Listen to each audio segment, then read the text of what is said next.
All right, let's start off where we left off last time, and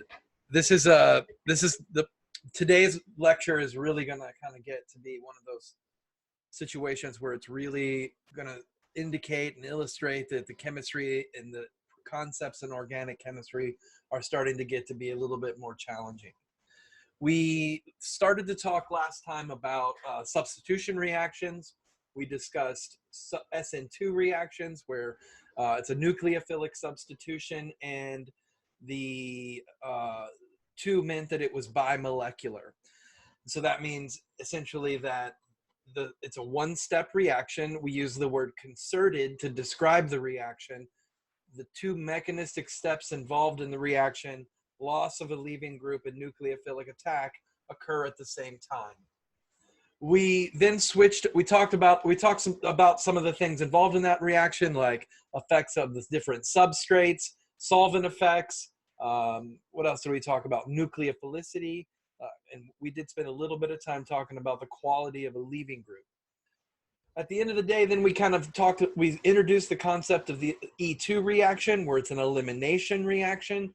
It's still bimolecular, happening concertedly in one step. The proton transfer and the loss of the leaving group happen at the same time. And ultimately, the result of a E2 reaction is the formation of a double bond. We did introduce the mechanism, but we really didn't get into anything too deeply. We talked a little bit about the substrate and how, since we're doing proton transfer instead of nucleophilic attack, we don't really have to consider that a tertiary substrate won't do it like an SN2 reaction. Remember, tertiary substrates really don't undergo SN2 reactions. That's really the extent of the concepts from the particular mechanism that we discussed. What we did do is then go over some naming, and that's kind of where I want to start today. I want to get at a practice problem with some naming, and then we can move on from there and go into the more detailed parts of the elimination reaction. So what I'm going to do is I'm going to start my screen up as soon as I give myself permission to do it.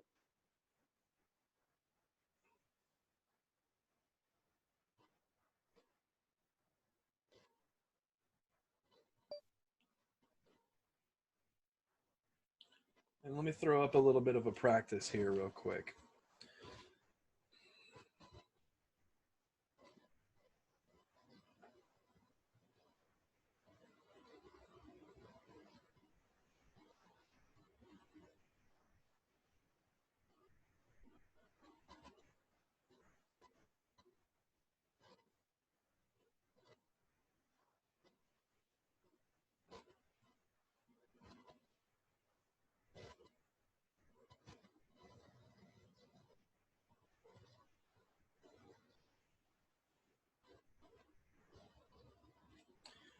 All right. So hopefully you're at least starting to get the idea that you should be practicing along with me. Maybe I'm going to give you just a second to kind of draw this one out and start to think about it.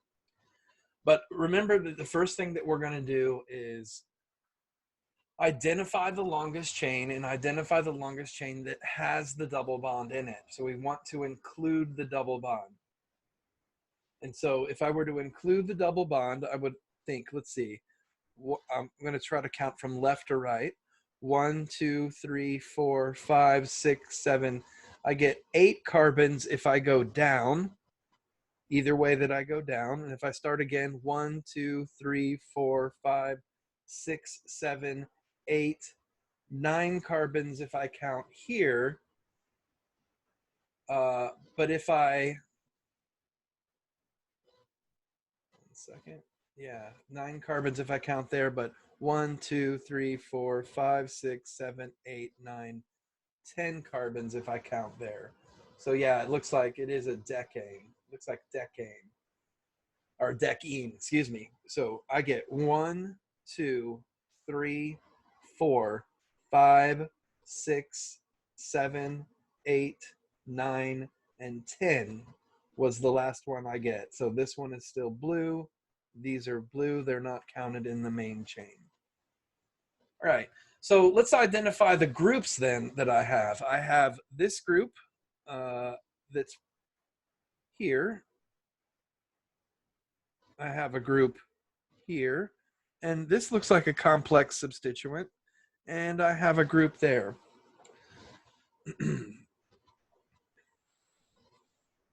Now, I didn't show the stereochemistry at this methyl position, but is that a chiral center? Let's just do a little practice real quick. Is that methyl group represented at a chiral center? Well, let's think. It's got a CH3, it's got a hydrogen, and it's got the two groups on the left and the right, and the groups on the left and right are not the same. The hydrogen isn't the same, and the methyl isn't the same, so this carbon is chiral. What about this carbon? Is that one chiral as well? We get the same situation with that that carbon. It's got a methyl group, an ethyl group, a bigger group on the left, and it's got a hydrogen, so it's chiral as well. I didn't show the stereochemistry, so let's go ahead and fix that. Let's do some stereochemistry here. Let's make that one a wedge, and let's make this one a dash. So that's a methyl group. This is a methyl group. This is a chloro. And this is, what is this group? This one down here at the bottom is a little bit more of a challenge. How many carbons are in the group down at the bottom?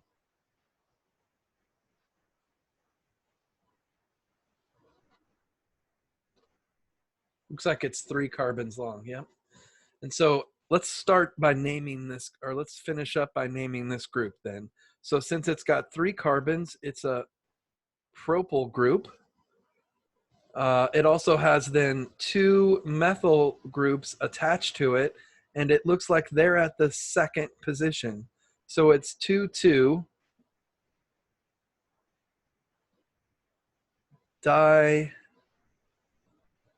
dimethylpropyl.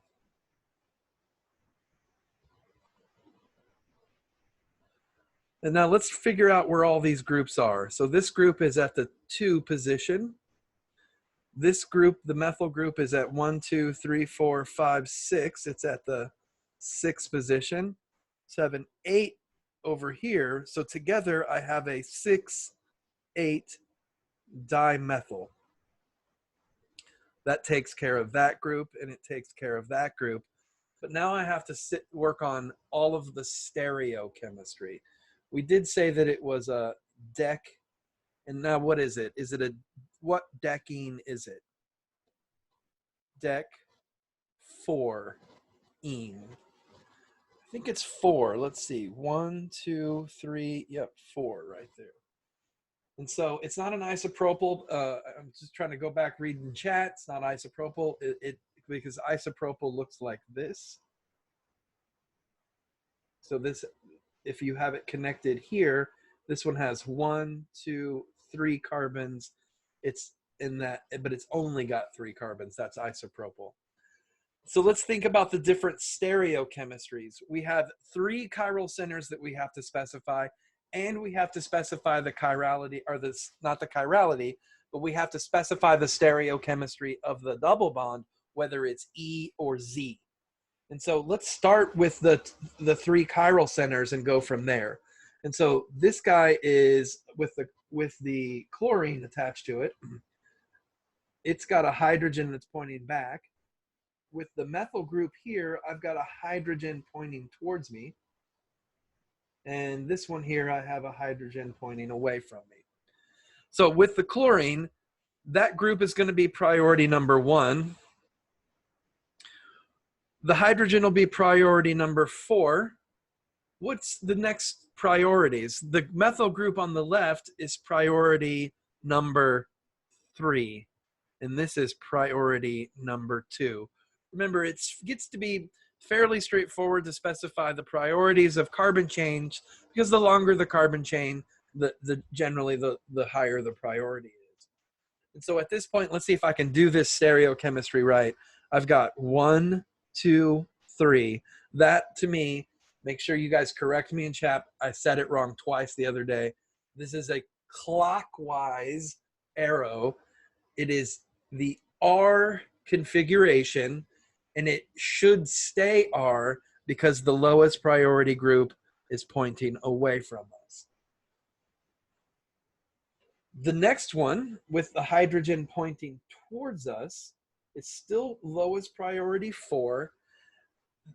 Now what, though? What are the different priorities of these different groups?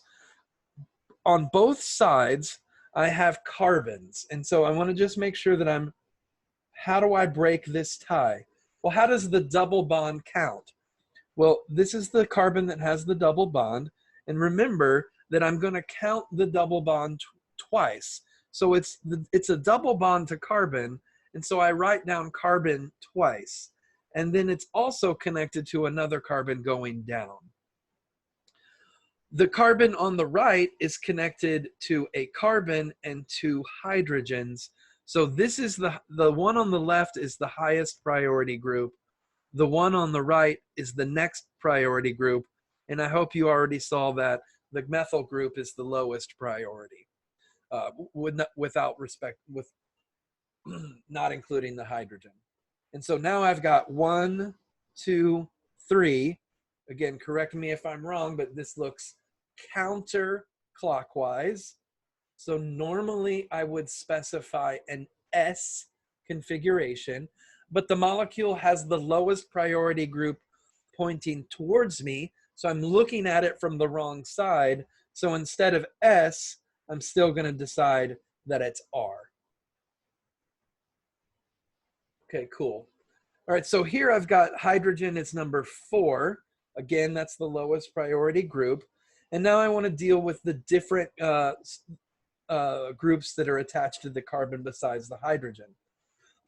I think at this point, it's safe to go ahead and just say, hey, look, the methyl group is going to be number 3 because these 2 carbons are connected to other carbons. And so what's a higher priority group? The ethyl group on the right or the other stuff on the left? Well, again, remember that in general, it's going to be, tiebreakers are fairly easy with carbon chains because the longer the carbon chain, the higher priority the group will be. And this is true in this case as well. This is for this one, yeah, the one on the left is 1 and the one on the right is 2. And so I just want to make sure that let's redo that in a different color just so we know that we're talking about that particular one. This is 3, this is 4, this one is 2, this one is 1. And so for this last chiral center, I have 1, 2, 3. That looks like, correct me if I'm wrong, clockwise, the lowest priority group is pointing away from us. So again, we have an R configuration. So it looks like I'm going to have I'm going to have 2R, 6R, 8R as the stereochemistry involving the chiral centers. All right, now here's the new part. This is the part that we have just got into. We have to specify this double bond as being either E or Z. And the way that we do that is by assigning a high and low priority for each side of the molecule. Well, we have a hydrogen attached here, so that's going to be the low priority group there. That makes this the high priority group. And so now on the right-hand side, we have to decide which one's high and which one's low. Well, we're going to start by looking at this carbon and this carbon. They're both carbons, and so we have to break their tie. If I look at the carbon at the bottom, what's it connected to? It's connected to another carbon and 2 hydrogens. The carbon at the top is connected to a carbon, and a hydrogen. So this is the higher priority group, H there, L there.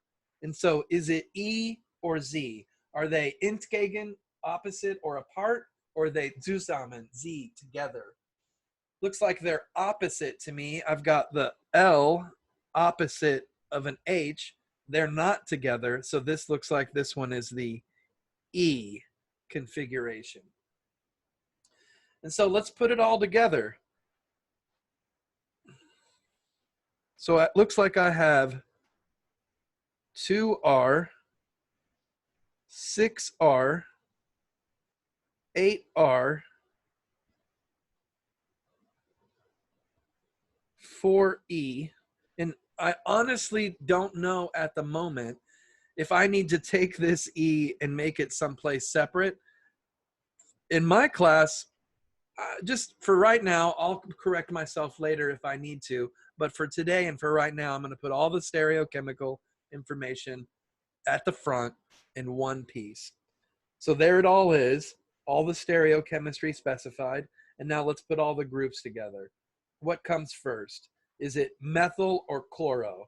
Looks like it's going to be chloro. And so I'm going to do 2-chloro. I'm going to do then 6-8. Oh, what comes first actually? Is it dimethyl or methyl? Remember, we use the D in the parentheses to do the alphabetizing. And so this is at 1, 2, 3, 4. This is at the 5th position. So that's 5, 2, 2. Come on now. Dimethyl, propyl. Then I've got 6, 8, dimethyl. And we've got dec, 4, ene. Easy peasy pumpkin pie, right, guys? I'll just pause the beat real quick to see if anybody has any questions to put in the chat. But there's a lot of stuff going on in this molecule. And I think at this point, if you think back to chapter 2, when we started to name, or chapter 3 or 4, when we started to name alkanes, when we think about an alkane that's as simple as something like butane or 2-methyl butane, we think to ourselves 6,2 dimethyl or 6,8 dimethyl. It looks like it's 6,8 because if I'm counting in the direction that gets us to the double bond the fastest, then it's 1, 2, 3, 4 versus starting on the other side, which gets us at 1, 2, 3, 4, 5. That would be 6. So the methyl groups are at 4, 5, 6, 7, and 8 there. So it's 6,8 dimethyl. Professor, I have one question. Uh-huh. Where you wrote 6,2 dimethyl dec 4E, between the dimethyl and the DEC, do you have to put those two words together just in case? Oh, I see what you were saying is I wrote it wrong down here. So you're asking me, is there a space right here? Yeah. No, there is not a space. Okay, just in case. Thank you. I see what you're saying. I appreciate the notification there. Yeah. So that's a 6,8 down here, not 6,2.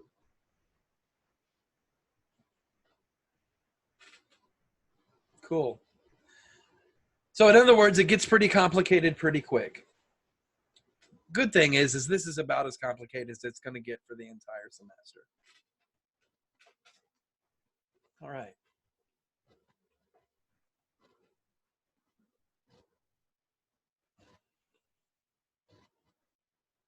So we talked about E and Z nomenclature.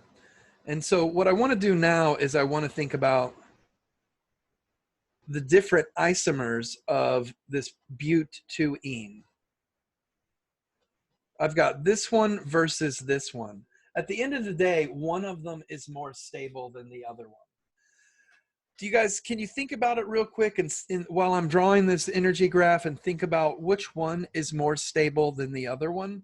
If I do a combustion analysis, at the end of the day, I'm going to get the same products, right? That's how we use combustion analysis to decide between the energetics in the two.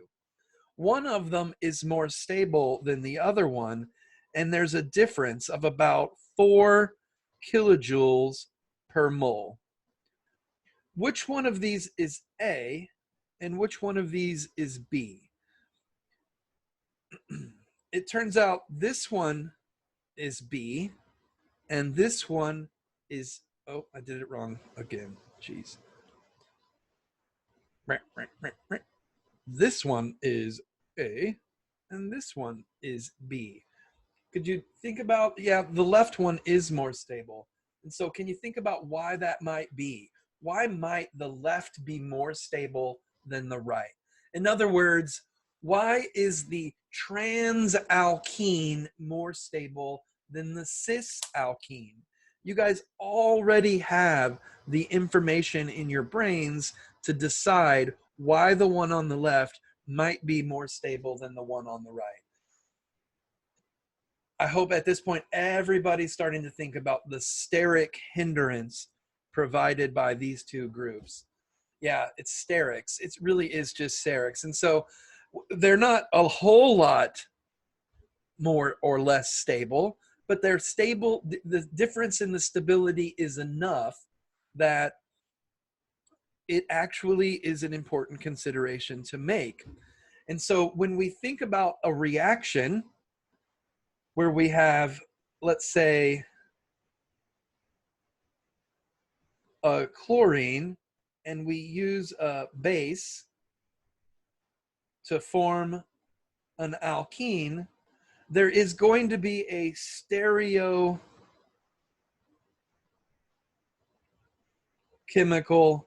outcome. I'm going to put a little star here because that outcome is actually going to be based on the mechanism. We think we know the mechanism, but we're going to get really in depth with the mechanism in just a few minutes. But there is going to be a stereochemical outcome. If you can make either one of the isomers, then the isomer that's more stable will be made preferentially over the isomer that's less stable. And at the end of the day, it's because if I think about the transition state, if I have a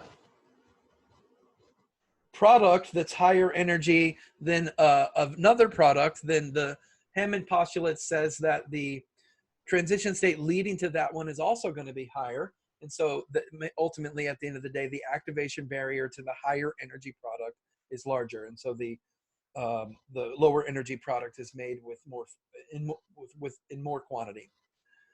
Okay, and so I wanted to kind of get at this with this idea about this stability of cis and trans alkenes. But now let's take another look at stability. We have another type of combustion analysis that we can do with another set of isomers. And so let's think about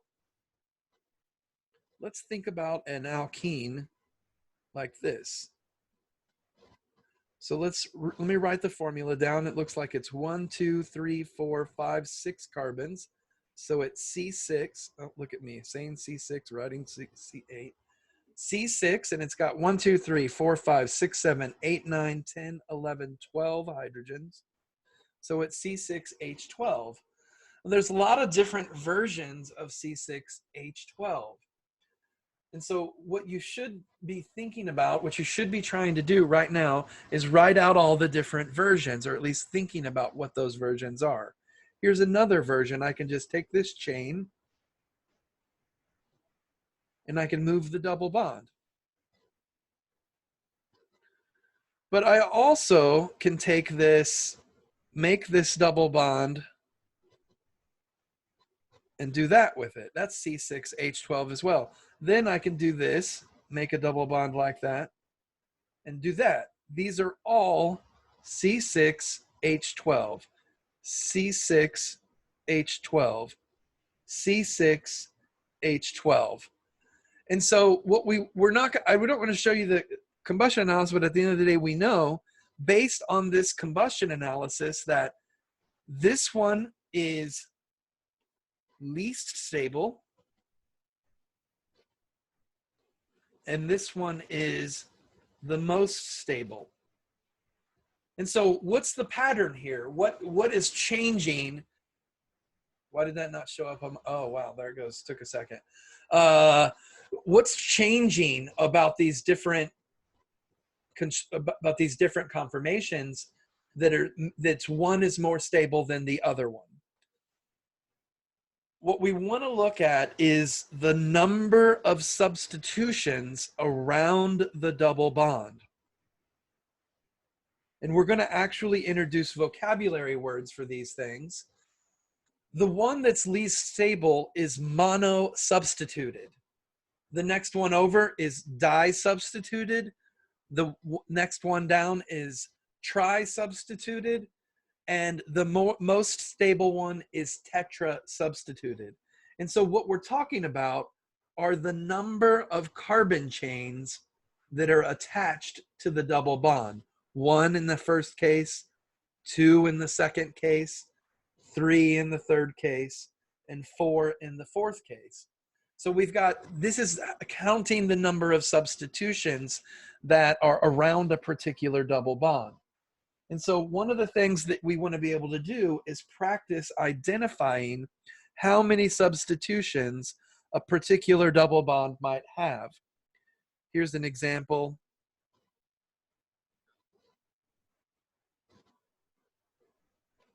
Here's an example.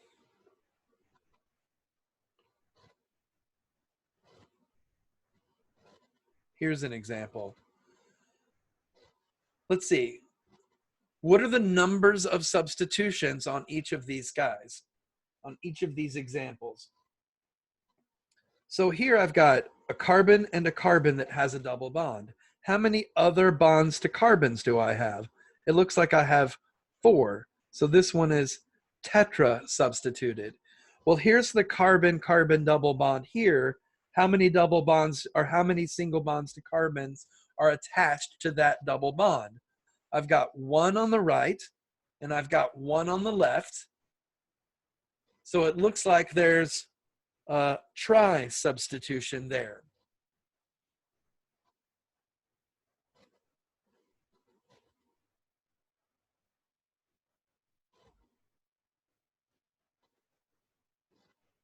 On this one, it looks like I've got a double bond here. Yeah, I know. It seems to be a little bit unstable. So we're going to just kind of work with it and see what's happening. Let me know in chat if you are having a hard time hearing me, and I'll try to slow down when my screen gets slow as well. But I'm operating under the assumption that you still hear me clearly. Yeah. Was it my voice as well?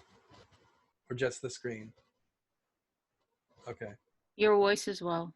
Okay. All right. We'll see if this clears up. I might have to pause and restart. We'll see what happens here. Moving on down the road. Professor, how's the second one tri? You're right. That's di-substituted. That was me getting distracted from my freezing. All right, here's the tri-substitution, right? There's 1, 2, 3. Yeah. All right. Any questions about that? I'll just pause for a beat. Make sure because I want to make sure that you can identify the number of substitutions. I have a question. Go ahead. So the correct word would be to use it as like tetra substrate or Tetra substituted. Substituted. Okay, thank you. All right. Well, while we're talking about the stability of alkenes, let's think about cycloalkenes. Just like we can have cycloalkenes, we can have cycloalkanes. Or just like we can have cycloalkanes, we can have cycloalkenes. And at the end of the day, we think about whether or not these things could be cis or trans. Well, let's think about this. How could I possibly make a 3-membered alkene if it's trans? I can't. What about a 4-membered alkene if it's trans? I really can't. And in fact, all cycloalkenes are cis until you have 8 carbons in the ring. So in other words, there's not even a possibility of a trans cycloalkene until you have 8 or more carbons.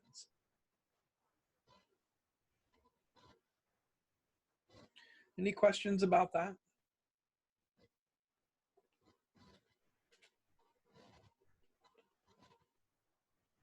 All right. So here's a thing that I promised that we would talk about when I introduced this chapter. It's called Regio Selectivity. And Regioselectivity is a new word. Regioselectivity describes which conformation forms.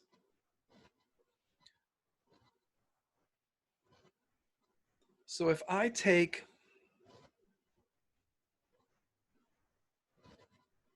this guy and I react it with a base, I have 2 possible considerations. I could make this product, or I could make this product. They're both essentially, well, the one on the left you really can't, or the one on the right you really can't describe as cis or trans. But it's really about the number of substitutions, and the number of substitutions leads to this idea of regioselectivity. And so there actually are names for these products. The more substituted product is called the Zaitsev product. The least substituted product is called the Hofmann product. And this is going to be the first time. And so this one, in this case, this one is, it's major. And this one is the minor product. In this case, this is going to be one of the first times that we really want to think about what's going on with a reaction, and where the choice of the reagent that you use determines which one of the products you form. So this is what happens. If I use a large base, so if I use something like, or a small base, if I use a small base like hydroxide, methoxide, or ethoxide, the Zaitsev product is favored. But if I use a large, bulky base, like tertiary butoxide,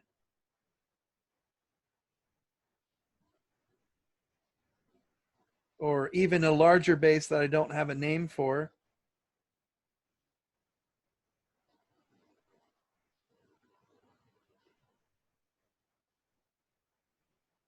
then this is the product that's favored. The Hofmann product is favored. And so what I want to do before I explain why this is to point out that ultimately when we get to the end of the chapter, the hardest skill in this course is taking all of the reactions that you know and using them to synthesize a particular product from a particular starting material or set of starting materials. And so one of the earliest examples of synthesis this is called synthesis. And so one of the earliest considerations that we're going to make in synthesis is that I might actually ask you to make the Hoffman product.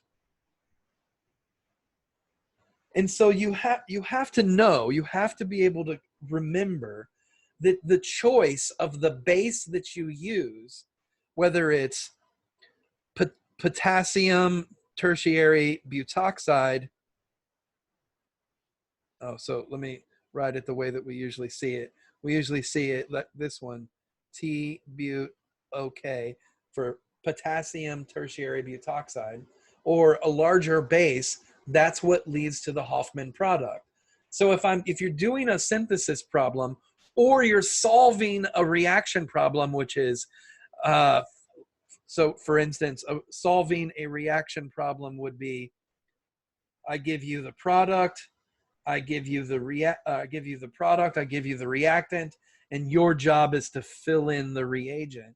Solving that problem, you have to pick the right base to fill in here. It has to be large and bulky. And now what we want to do is we want to sort out, well, why is that? What's the deal with that? So there's a couple of sterically hindered bases.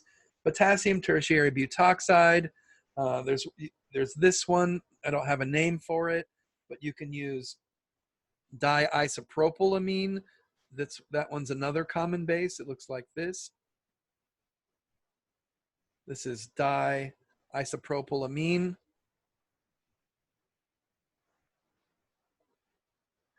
And you can use a very common sterically hindered base is triethylamine.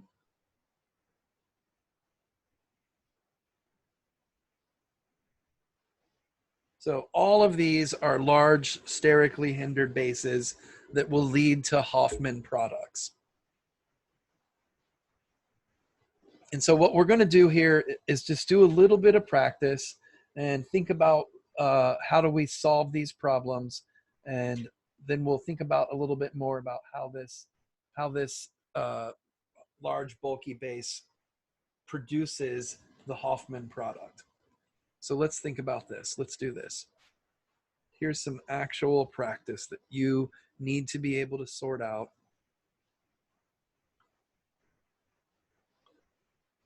when it comes to elimination.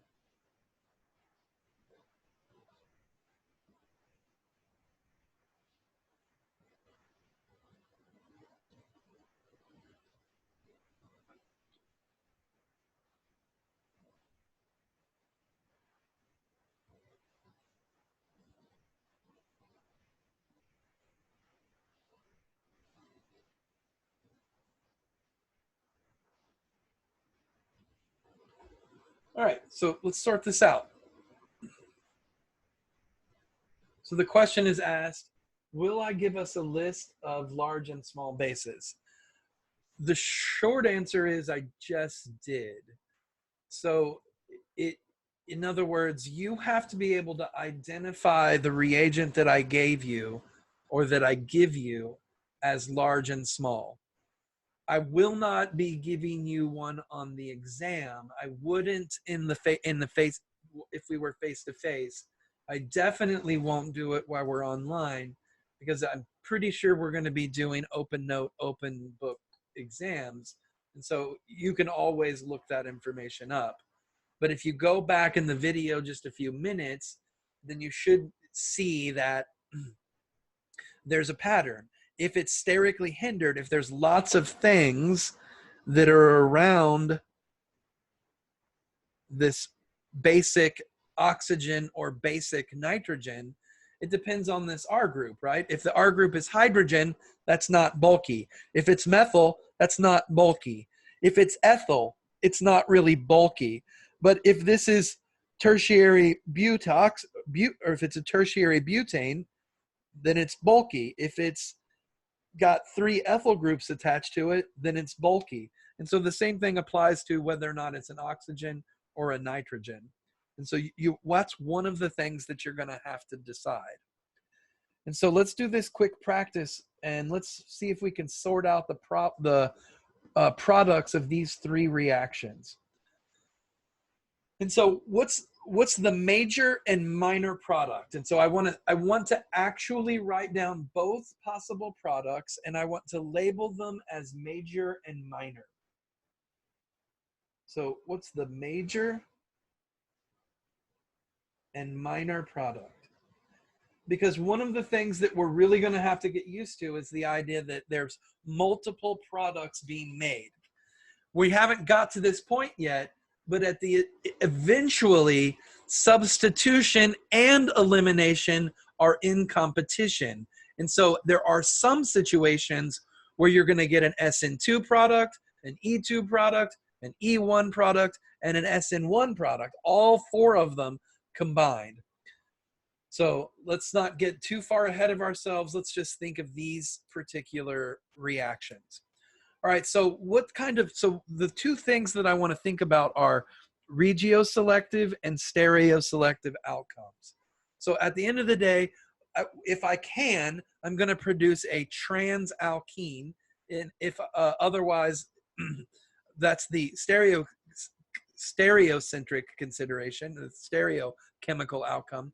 And then the regioselective outcome is, where is the double bond going to be located? Is it going to be more substituted or less substituted? So let's take a look at this first one. Remember that in an elimination reaction, I'm using the base to pull off a hydrogen, and that's forming a double bond. While that double bond is forming, I'm kicking off the leaving group. So this is the E2 mechanism. And so remember that the double bond forms between a hydrogen and where the leaving group was. So I have another possibility, right? I could form a double bond between this hydrogen and the leaving group. And so I'll mark them both in different colors. I could form a double bond here with the purple color, or I could form a double bond here with the light blue color. And so those are the two possible locations based on the E2 mechanism. And so what I want to do is I want to write down both of those possible products, but I want to decide which one is major and which one is minor. Now, in this particular case, there isn't a stereochemical product that will be formed because I can only form the cis, or I can only form one version of the alkene because I'm in a ring. So I don't have to think about that. So I know that I'm only going to form a double bond in one of those locations, and it's going to be a ring. So which one is going to be major and which one is going to be minor? So what I want to do is invoke the vocabulary. Which one is I want to know will the Hoffman product be major or will the Zaitsev product be major? And so in order to decide whether the Zaitsev product is major or the Hoffman product is major, I have to decide what kind of base do I have.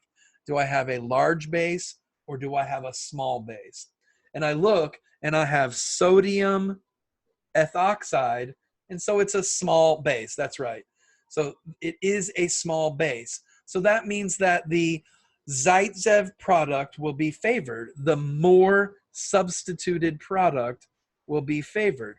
And so the larger substitutions are there. That means that the smaller set of substitutions is here. And so that's the minor product. Okay. So now I want to go on to this next consideration here. I don't have to make, even though I could make a stereochemical product that versus that, I don't normally have to decide between stereochemistry because the activation barrier of the higher energy product makes the lower energy product favored. So it's not really a major minor consideration. Major and minor in this particular case really is Zaitsev versus Hoffman. So what about sodium hydroxide? Do I have a small base or a large base? And then, of course, where can the double bond form? The double bond can form anywhere there's a hydrogen between that location and the leaving group. You have to be able to identify the halogen as the leaving group. Now, I could write some hydrogens down here, but I want to make sure that everybody understands the hydrogens that are on the left and up are the same as the hydrogens on the left and down, would be the same product either way. All right, and so let's think about that. Which one is the Zaitsev product and which one is the Hofmann product? The Hofmann product is least substituted, the Zaitsev product is more substituted. And is this a small base or a large base? And so we've got hydroxide here, and hydroxide is a small base. So the major product is the Zaitsev product. So this is the major product that forms. The minor product is the Hofmann product. And so that's the minor product that forms. Right? And so what we do is we look at the next problem and we have the exact same substrate. So we have the exact same considerations when it comes to the different possible outcomes of the reaction. We have the two products above, they're the same possibilities. Now the only question is tertiary butoxide a bulky base or a small base? And I think we should realize that it's a large base. So what that means is that the Hofmann product is the major product, and the Zaitsev product is the minor product. And so at this level, at this point in the game, this is what you guys should be thinking about. All right, so I'll pause a beat and see if there's any questions with that.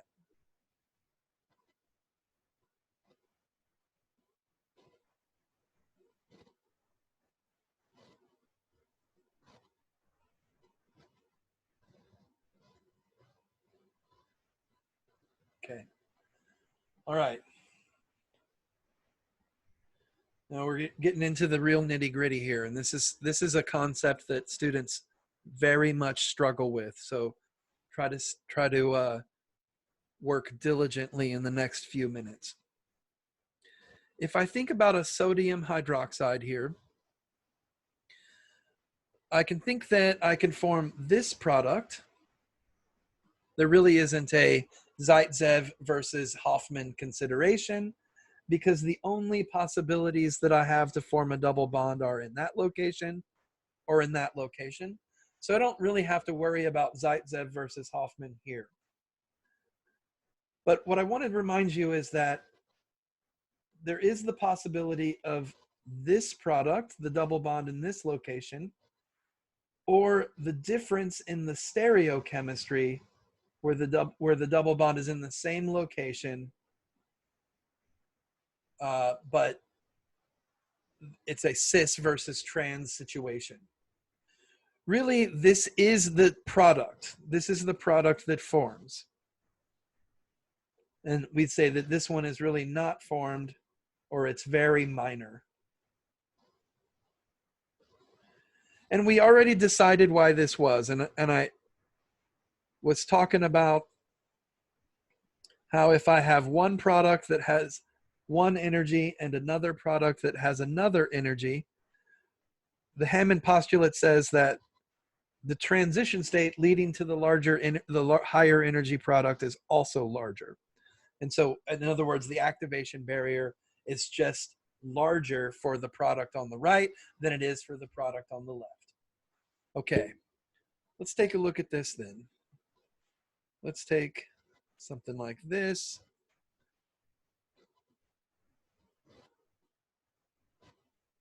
Draw a benzene ring there. Let's make that come out. Let's put a CH3 there. Let's put a hydrogen here. Let's put a bromine here. Let's put a hydrogen here. And then let's put a isobutyl group there.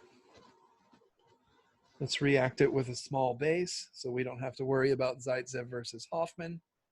And let's examine the different stereochemical possibilities. So what I want to do is, before I write the products, I just want to take a beat and figure out where is the double bond going to form. It can form anywhere where there's a leaving group in between a leaving group and a carbon with a carbon that has a hydrogen on it. Well, here's the carbon with the leaving group.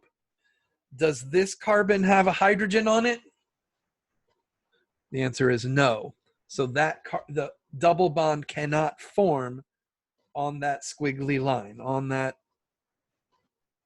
group that's going away from you. So the only other carbon that has a hydrogen attached to it is this one.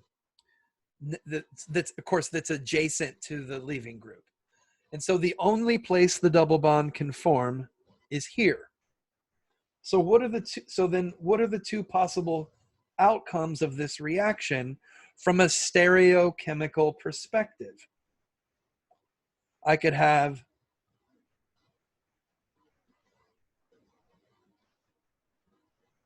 this one,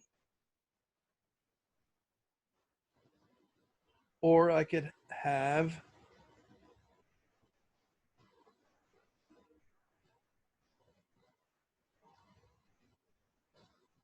this one.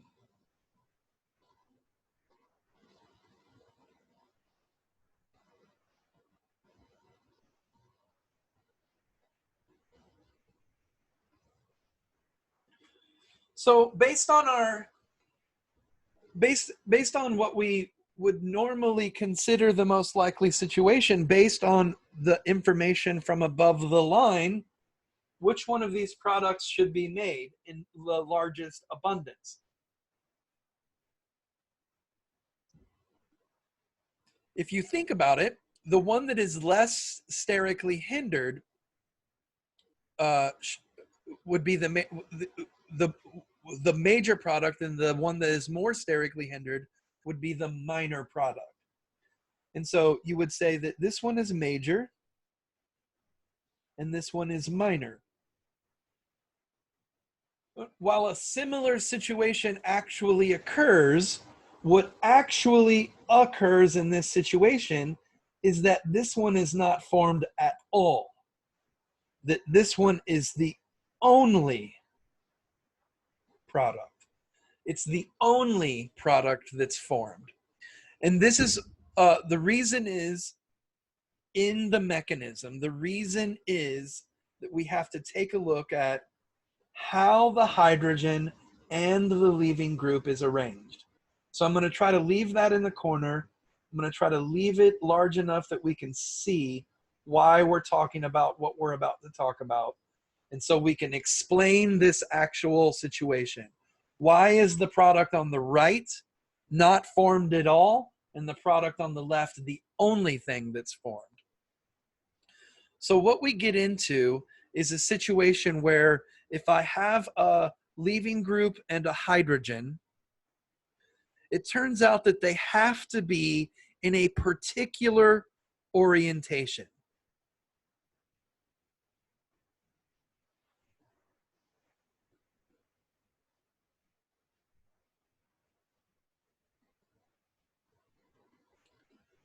In order for an E2 reaction to occur at all,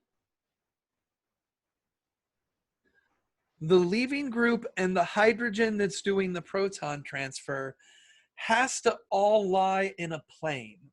And the reason I drew this in a tetrahedral projection is to remind you guys that if I use a regular line to represent a bond, then it's in the plane of the page or in the plane of the board.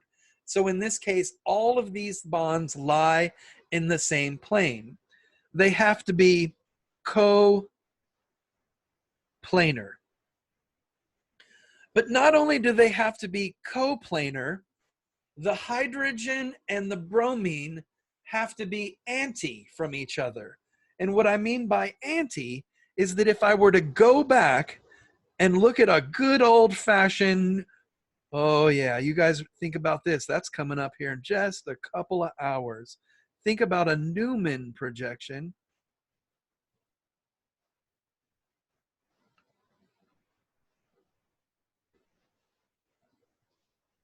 So now what I've taken is I've taken this molecule, I'm looking at it from this direction,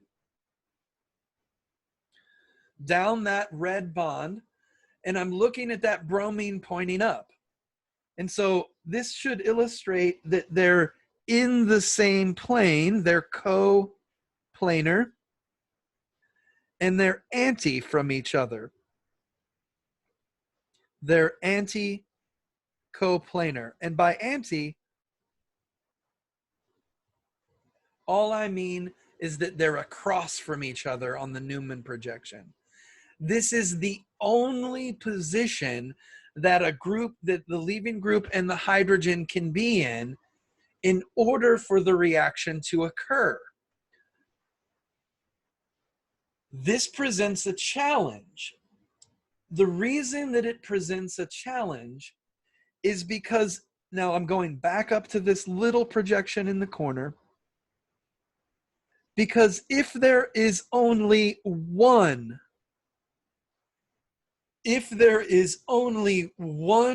hydrogen that can possibly do the proton transfer in the E2 mechanism, then you have to do a conformational analysis with a Newman projection to decide which of the stereoisomers will form. Normally, we know the major product because the major product will be the lowest energy product, and we don't normally think about the minor product, the higher energy product. But if we only have one, then we have to do a conformational analysis. So if I were to take this particular molecule and I were to use a Newman projection,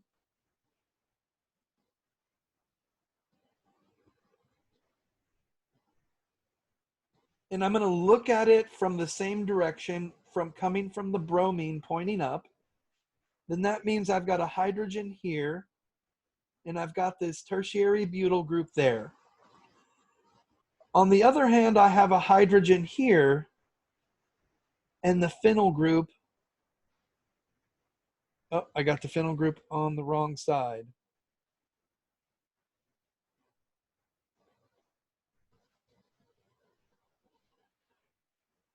We see in this case, in this projection, it's already lined up correctly.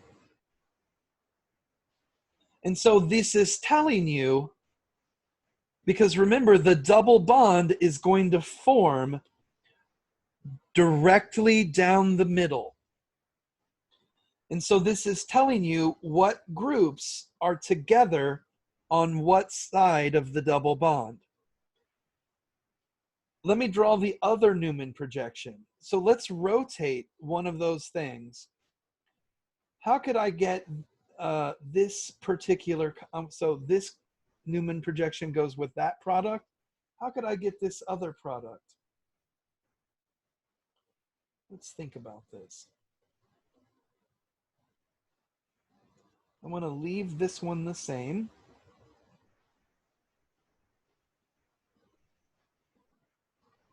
And so let's look at this. Let me go back up here to the top and kind of point out what I mean with these purple groups. What I mean with this box is that the CH3 group is with the isopropyl group across the double bond. What I mean with this box on the right, or the box on the left, is that the phenyl group is with the hydrogen on the same side of the double bond. What would it look like if in the Newman projection, if I were to try to form this product? What would that look like? Well, with the isopropyl group, I have a phenyl group. With the hydrogen, I have a CH3. And so I want to rotate this molecule. Remember, I don't want to just write I don't want to make up a new molecule. I actually want to try to rotate it. So I want to rotate it such that the phenyl group is in the position that's next to the tertiary butyl group. And so if I rotate it around one spot in order to do that, the hydrogen comes up here, and that means that the CH3 comes over here. And so let's take a look at the leaving group and the hydrogen in the back. The leaving group and the hydrogen in the back are no longer coplanar. Since they are no longer coplanar, the E2 mechanism cannot occur. So this leads to no reaction. So at the end of the day, when there is only one hydrogen on a carbon that can do the E2 reaction, in other words, if there's only one alpha hydrogen, make sure I said that right.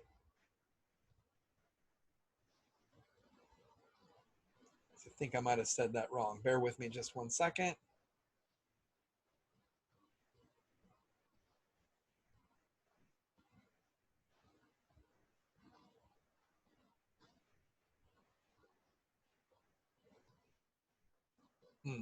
No, I did say that wrong.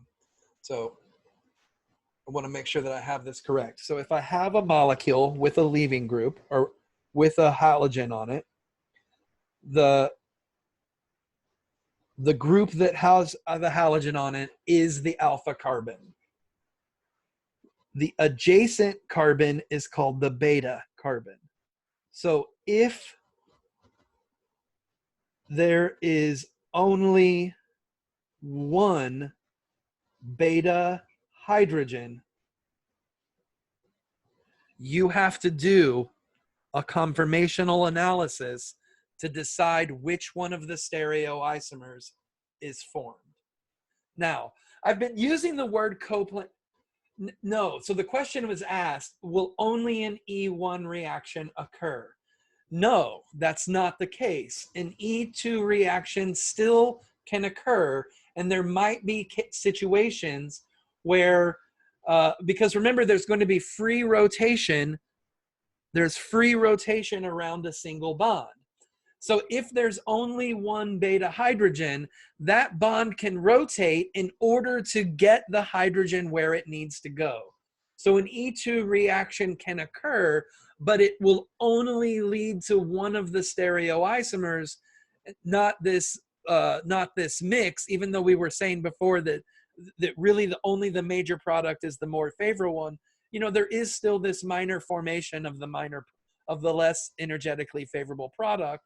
When I have you do problems, I'm only looking for the major product. But in this particular situation, you have to realize that there are major and minor products. And if there's only one beta hydrogen, only one of them will form. And you have to do a conformational analysis in order to figure out which one of them will actually form. In order to do the conformational analysis, you have to draw a Newman projection. And so I know that it seemed like maybe we could forget Newman projections in chapter 4, but now they're coming up again, a big time for E2 reactions. I've been saying the word coplanar. And so planarity actually means 180 degrees. And so it means that these guys are 180 apart, essentially. It turns out that it's okay. It's similar, you know, so 175 to 180, all of that works. So we stopped using the word coplanar. And we switch this to another word called periplanar. And so all periplanar means is where coplanar specifically means 180 degree dihedral angles, 180 degrees apart. Periplanar means, you know, it's pretty much close to 180. So the vocabulary word actually is periplanar. So what we're going to start saying from now on is that the beta hydrogen and the leaving group must be anti-periplanar from each other in order for the reaction to occur, for an E2 reaction to occur. Now, that doesn't mean that an E1 reaction isn't possible. It just means that in the E2 mechanism, only one product is possible. And so what we want to do is I just want to practice real quick. Can you, about what you wrote on the bottom, can you explain that one again, please? Yep. So the question is asked, if there's only one beta hydrogen, what does that actually mean? So if I'm going to erase some of this stuff so that I have some room.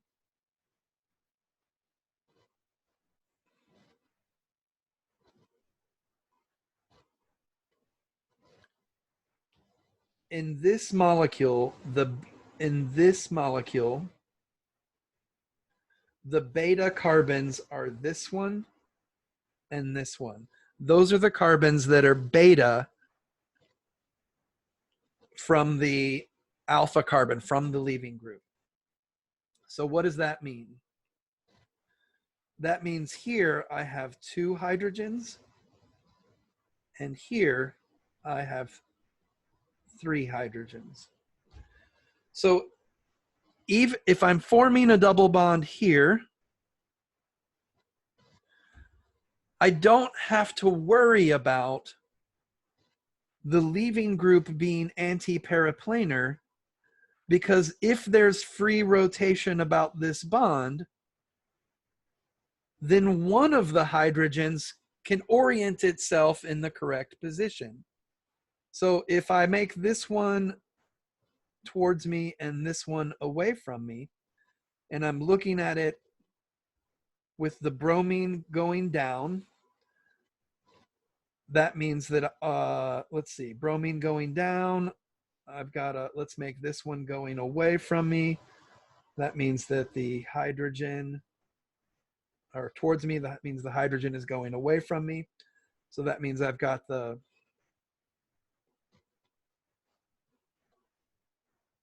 on.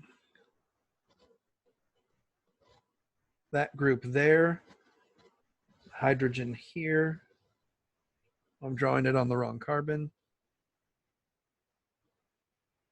So that means I've got this group here, the hydrogen here, and then that means that the other group, what's coming up is I'm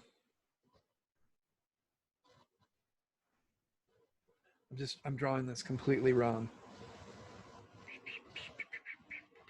Hold on a second, I gotta get it on the Newman projection correctly. Let me just redo my thought process here. All right, let's look at it from there, which means I've drawn the wrong, that's my problem. So if I'm looking at it from there, then I need to draw it like this. Aha. Okay. And so let's go and let's do this.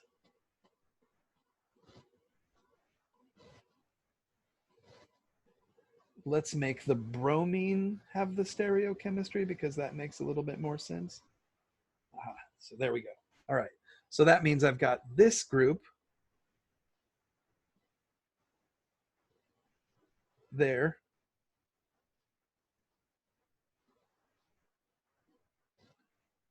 Back it up, drawn too many carbons, and I finally got it right. Okay, and that's a CH3, that's a hydrogen, that's a hydrogen.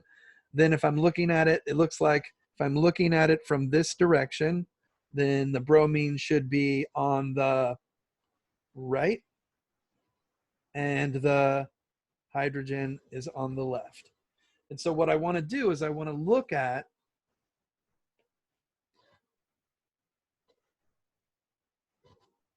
the leaving group and this hydrogen. If I take a look at this leaving group and that hydrogen, I see that they're anti-periplanar from each other. So that means that if I'm thinking about which one of the stereoisomers that can form, around the double bond that forms from this carbon to the carbon in the back, then that means I've got a hydrogen and a CH3 group on the same side of the double bond. And on the other side of the double bond, I've got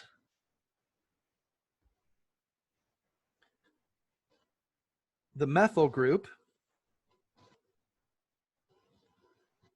and a hydrogen. Right? So let me just change this to, I want to change both of these to what I should have done in the first place. CH3, CH3. So that's your trans isomer.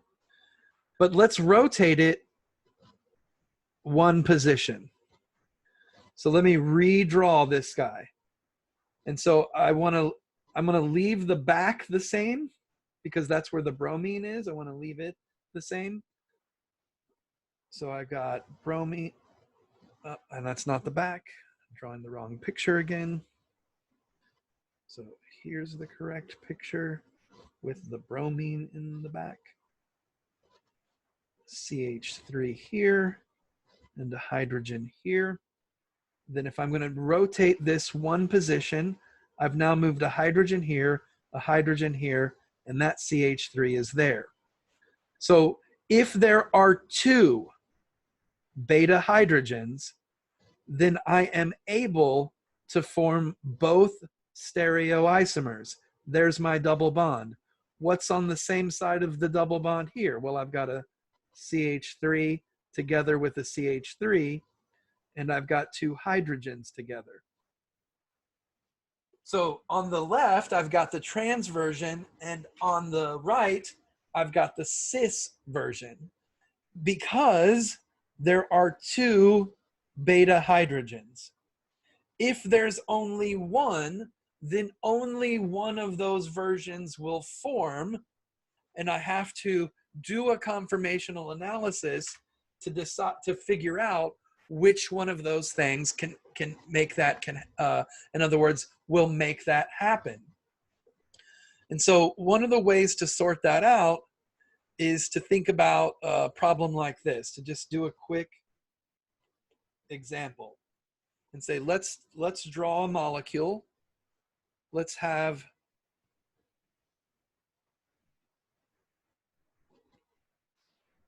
show some stereochemistry. Let's call this one R1. Let's call this one R2.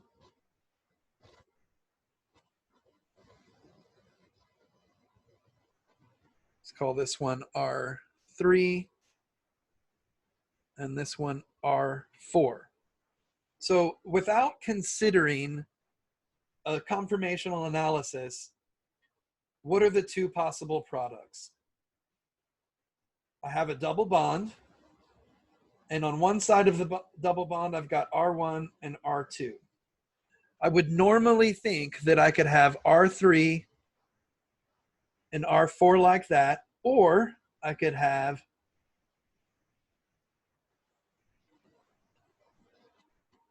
I drew the same thing over again. This version, either one of these.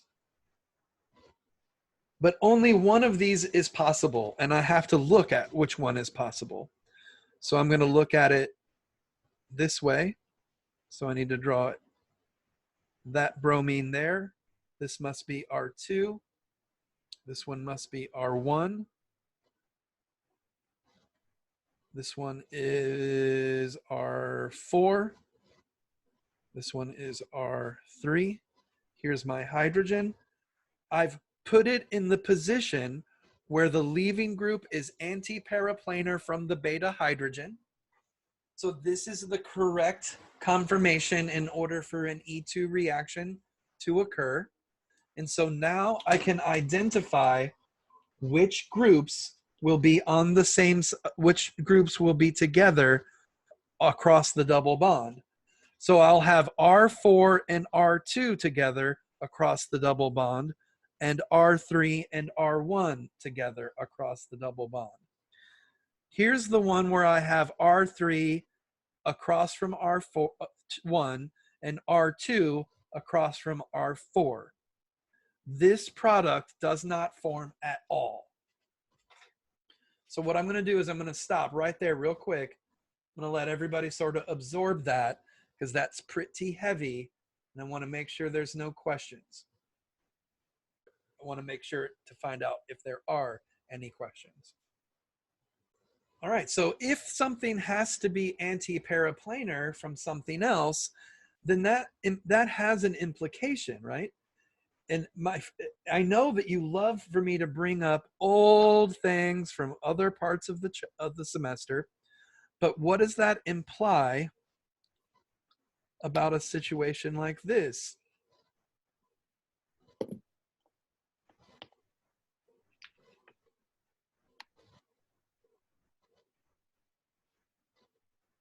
Right?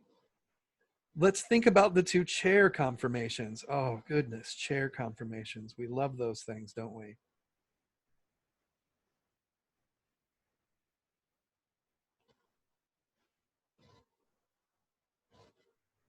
Not too bad, not too bad.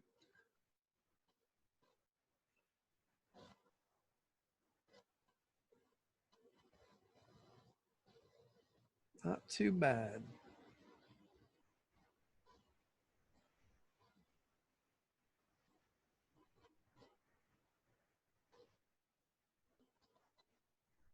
Okay, so let's put some groups on there. I'm going to start right here, and I'm going to put that group.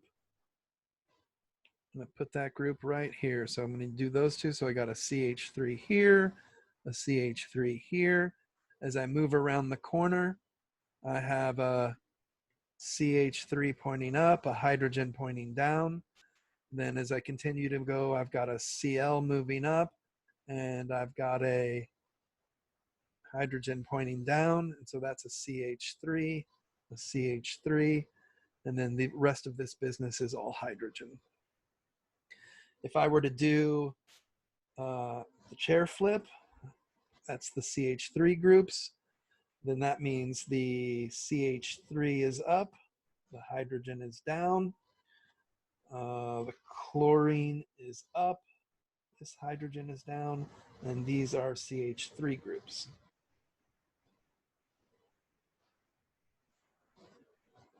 Okay, if I have a situation like this, only one of these chair conformations can do an E2 elimination. You have to have the leaving group and the beta hydrogen anti-periplanar from each other. Which one of these molecules has the leaving group anti-periplanar from a beta hydrogen? Well, here in this location and here in this location is the carbon with the leaving group. In this side, there's a beta carbon and there's a beta carbon. The beta carbon here has no hydrogens, so I don't even have to look at it. The beta carbon here has no hydrogen, so I don't have to look at it. Here's the other beta carbon. Here's the other beta carbon. In this case, the chlorine is equatorial. In this case, the chlorine is axial. Only when the leaving group is axial is it in a plane with a hydrogen. The only time that that leaving group will ever be planar to a hydrogen is when it's in the axial position. The leaving group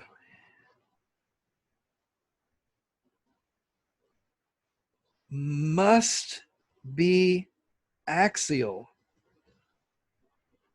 to do E2.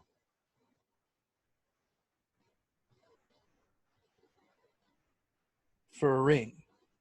And so this is the other consideration that's going to come up. Of course, it has to be a situation like I have here where there's only one beta hydrogen. if I were to replace this CH3 group here with another hydrogen, then look, in both cases,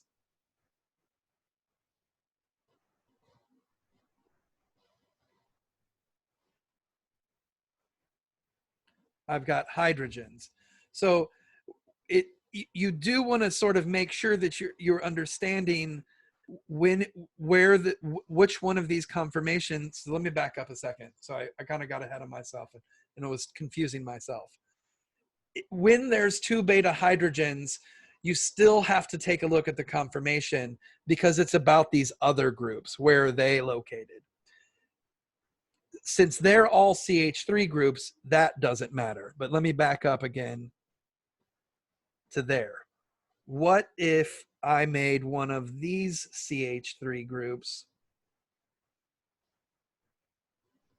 Let's go ahead and make this a hydrogen. So that means this one is a hydrogen. That also means that this one is a hydrogen. But let's change one of these CH3 groups here.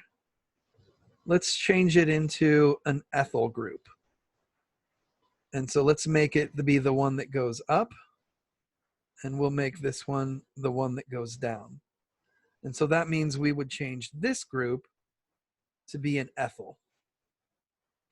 And that means we would change this group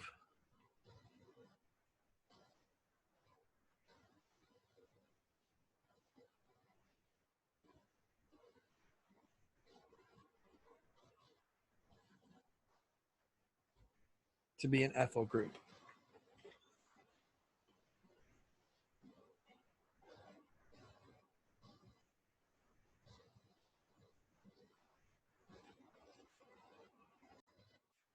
So let's take these hydrogens and let's change them.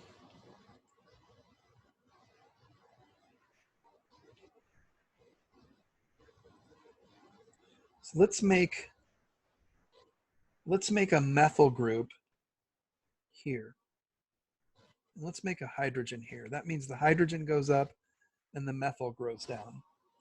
And so that means we need to change it over here where we have these two guys.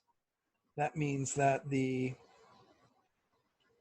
methyl group is still down and the hydrogen is still up. So this is where it's important. This is where really looking at this chlorine leaving group. Where did I get stuck?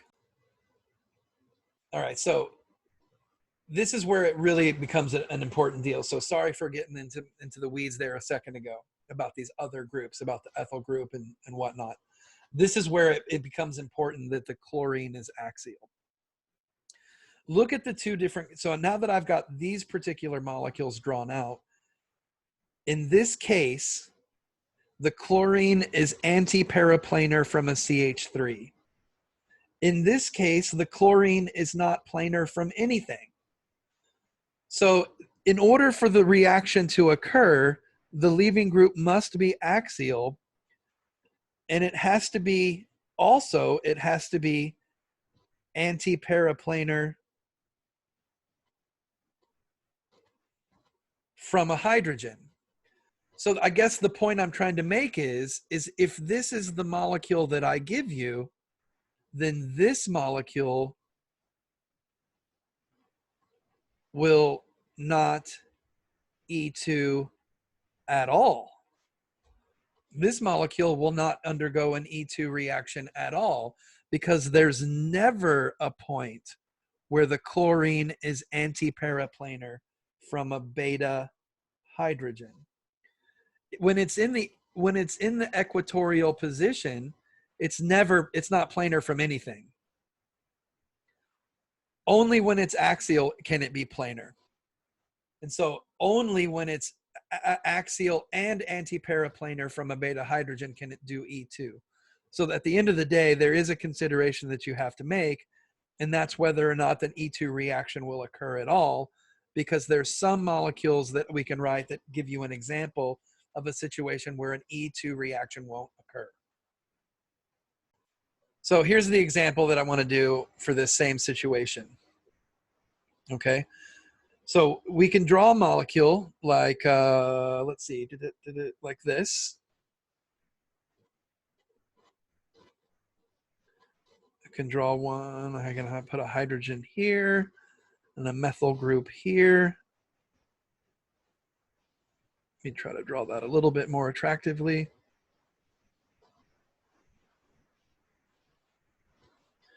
I can have hydrogen,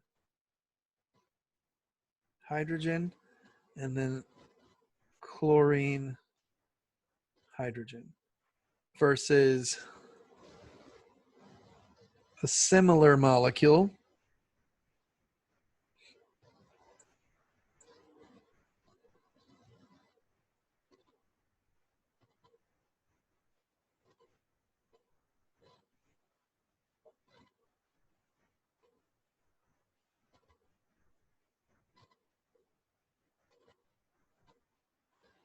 like that.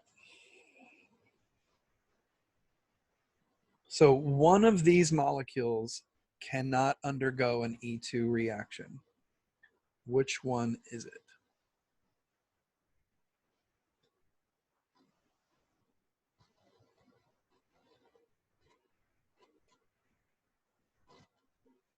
I am recording right now.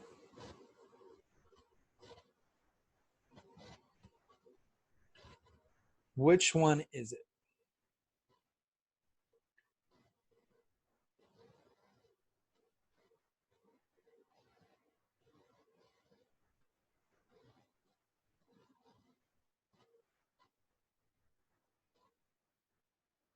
Let's draw the chair conformations on both of them.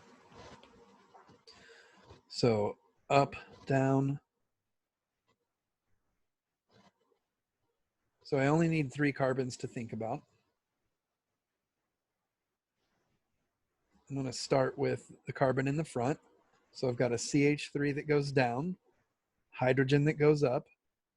I've got a Cl here and a hydrogen here. Then I have a hydrogen that goes up and a CH3 that goes down. Do the same thing here. CH3 goes up, hydrogen goes down, Cl goes up, hydrogen goes down, hydrogen, hydrogen. So, right, the answer is the bottom one can't do it.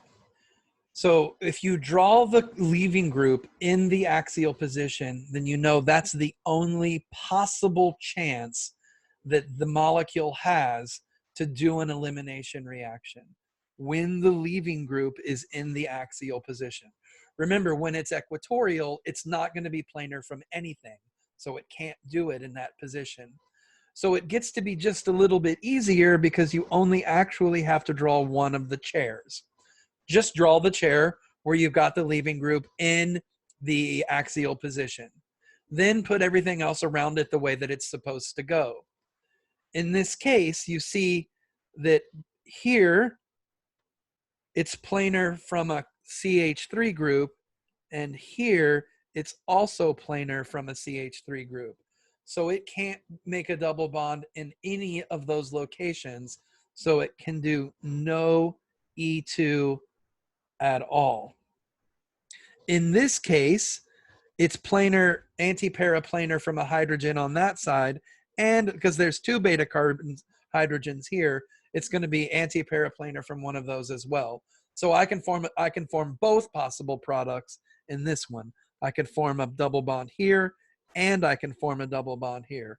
In this case, I can't form a double bond in either location. So that molecule can't do E2 at all. So they're both axial. In both pictures, the chlorine is axial. But in the bottom picture, it's not anti-periplanar from a hydrogen. It's only anti-periplanar from an R group. And since it's an R group and not a hydrogen, it can't do an E2 reaction. In this case, it is a hydrogen. In this case, it is a hydrogen. And now I'm really starting to put a lot of things in the picture here. In this case, it's a hydrogen. In this case, it's a hydrogen. In this case, it's R groups. So in this one, it can't do it. In this one, it can.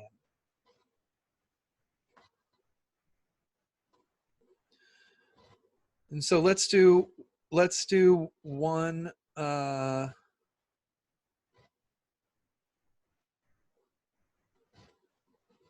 Let's do one particular example, and then we'll call it quits.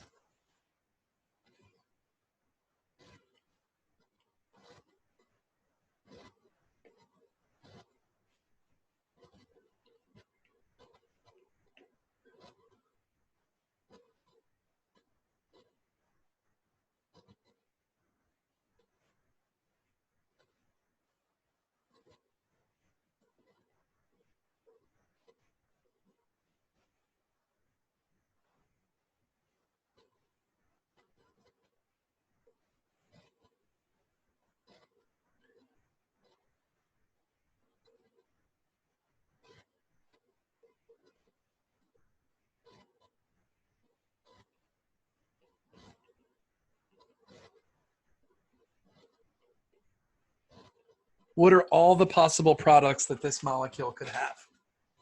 So remember, what we want to think about is that our very first thought should be that anytime there is a beta hydrogen, anytime there's a beta hydrogen, then I can undergo a reaction. So there's a beta hydrogen on this carbon, and there's a beta carbon on that hydrogen, or excuse me, on that carbon. You've got two actually.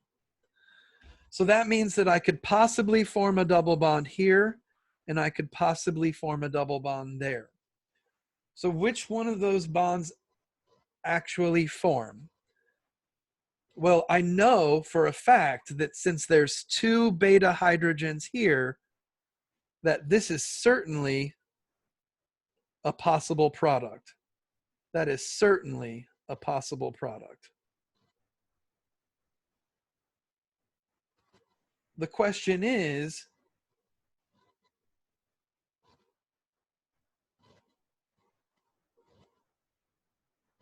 this a product? Is this a product that forms? This one would be the Hoffman,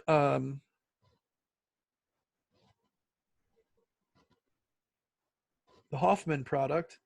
This one would be the Zaitsev. We have a small base, so we would normally think that we would favor the Zaitsev product. The Hoffman product would be the minor product. We know that the Hoffman product can form because there are two beta hydrogens leading to that product. But the question is it possible for the Zaitsev product to form because there's only one beta hydrogen? So what I want to do is I want to put this Cl in the correct position in order to determine whether or not I can form a product. Remember, the chlorine has to be axial. So it has to be the chair conformation where the chlorine is axial. And so I have to put the other groups on the other carbon in the correct orientation in order to make sure I'm drawing the correct isomer. Well, in this spot, the CH3 goes up and the H goes down. So when the chlorine is axial, can I make a double bond in this location? And the answer is no, I can't.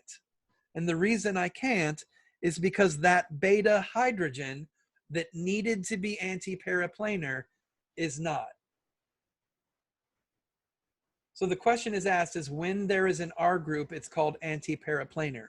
No, the word anti-periplanar just means this. all it means is that X and Y are anti from each other on the Newman projection, and they're periplanar, which is just a word that means not quite planar. In other words, planar is restricted to exactly 180 degrees. But from experiment, we know that it doesn't have to be particularly 180. It could be 175 or 178. So there's a range. So instead of using the word planar, we use periplanar. Periplanar just means pretty much planar. So in other words, back to this example, the reaction can't form the Zaitsev product because in order to form the Zaitsev product, the chlorine has to be down in the axial position, because that's the only chance that it has to be anti-periplanar from anything. And because in that position, it's anti-periplanar to an R group and not a beta hydrogen, this one cannot form.